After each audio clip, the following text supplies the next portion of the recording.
Welcome back to the channel, guys. Today we're going to be diving into the process for designing a small hunting property. A lot of people don't have access to 100 to 300 acres. So today we're going to be looking at my personal 12-acre piece that I recently purchased, my plan for the property, and kind of how I go about designing such a small tract for a hunting parcel. So first of all, I purchased this property back in November of 2021.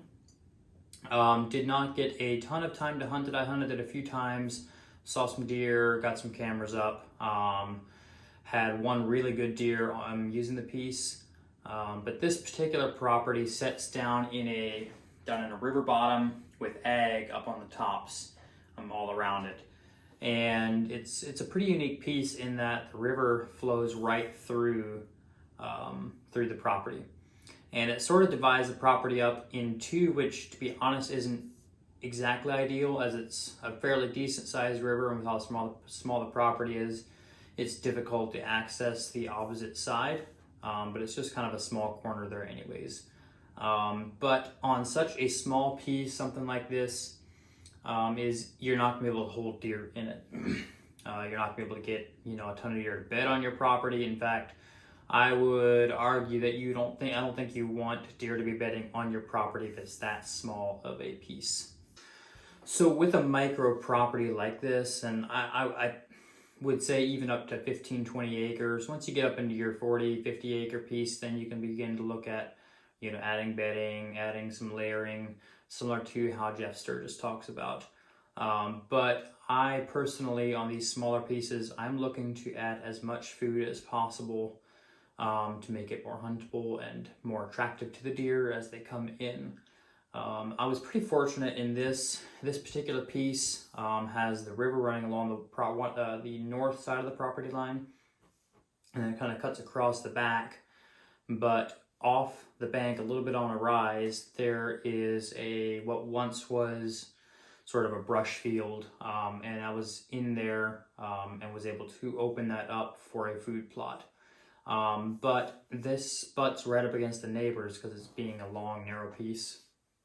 I want the deer to be mainly bedding back on the neighbors and their pines, but then filtering out into this evening food plot before they head out to the ag.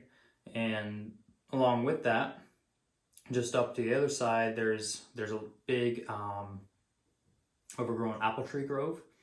And that was something that really unique and stood out to me on this particular property, was that added food source of an apple orchard in it. Now, I don't believe they were really producing anything. They were pretty old, pretty outgrown. There were some that had begun to die off. So I went in here a couple days ago and actually trimmed out some of these trees, and I'm hoping to get those trees to produce some apples. There was a few trees that I seen did have some apples that it did produce, but I think it's going to help it a ton with the trimming that I did on it. So when it comes to access, with it being such a small piece, I don't think I'm going to have to worry too much about deer bedding on it. The main thing is I don't want my scent trail crossing where the deer cross as they go through the property. So because of it being such a small property, I want to keep the deer in the property as long as possible as they feed through, heading towards their afternoon food source. So in a property that you don't have as much terrain features like I do, then you want to maybe be doing more of a trail plot that's a little bit long and winding and kind of utilizes most of your property. I have 3.5 acres here by my house, and that's what I've done. I basically made a big horseshoe through the woods, just kind of letting them filter through that, and that's worked really well. But with this particular piece, the river sort of already routes the deer for me.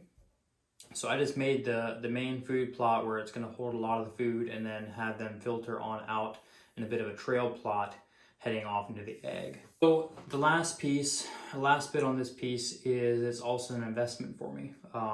The big part of the reason that I bought it, being in the timber industry, it had a lot of good timber on it, and was able to get a good chunk of money out of the timber, thus helping pay for the property.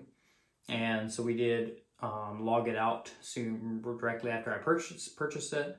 And we just took the very, very mature stuff. In the back corner, there was some really large oaks, hard maple, stuff like that. That's not going to really add to the deer habitat. And then also down along the river, there was a lot of big walnut trees, which are worth quite a bit of money, but don't really actually help the deer that much. So there's still a lot of timber on the land. We didn't strip it. We were pretty selective with what we took. We strategically left trees where we want tree stands. That's another key thing. If you're going to log a property, don't take every single tree out. I've seen this mistake made a lot where you get into a piece and you don't even have a good tree to put a tree stand in. So we, like I said, strategically left stand locations in the appropriate places according to how I was going to design the food, and that's going to greatly benefit me this fall. The last piece, the puzzle, is going to be stand locations and types of stand setups. So this particular property, and I figured it out pretty soon after hunting it and even walking it the first time, is with it being done on a river bottom like this, the wind swirls. It's difficult to have an actual true consistent wind with it.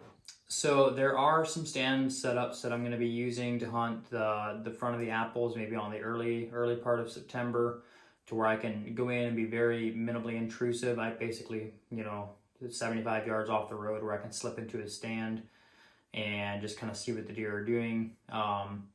But then when it comes to actually hunting back in the center of the property where the main food plot is going to be, the access is a little tricky. So I am fortunate in that I have this river, and I plan to actually take a kayak. The river almost meets the road out in the front, where I can hop in and just paddle back right up against where my blind's going to be. And that's sort of the last bit on this particular piece with the wind swirling, especially in the back and the very bottom there. I'm gonna have to be in a blind that's scent proof. This is something me and my buddies have done the last couple of years and begin to utilize, is these enclosed blinds. Whether they're, you're dropping the money to buy like a redneck or a muddy blind like that, that's fine. We've opted to often save some money and build our own. They both work, but I plan to put a permanent sealed blind back off of this river where I can easily hop out of the river without busting any deer going in, and then just, hopping up into my blind and hunting for the evening. But with that, such a small property, again, is you can't be busting deer out. So I will not hunt this until I know there's a buck using that consistently. So this type of property sets up really well for a mid to late October hunt as these bucks begin to cruise around checking for does. This is something we've seen often on these green food sources. You can often get a buck on a pattern pretty consistently. So my plan is to have multiple cell cameras back in this piece, as it's a bit of a drive from my house, but not having to go back there to check these cameras and just allowing the deer to have their natural movement. And then once I find a buck, if I can get a target buck to be in there using that consistently, figure out his pattern, what wind is he coming in on, what time of day is he coming in, what's he doing after he leaves or whatever.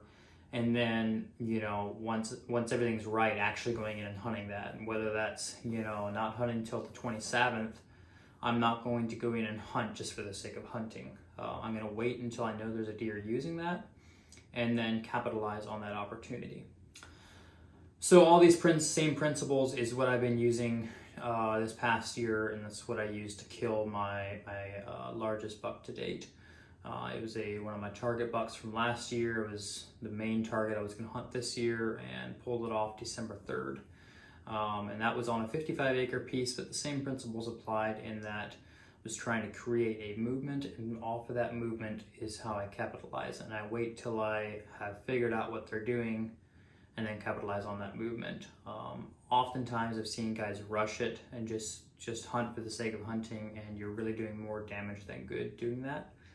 And I look forward to using these principles on this small piece and seeing what can come out of just a small 12-acre parcel like this.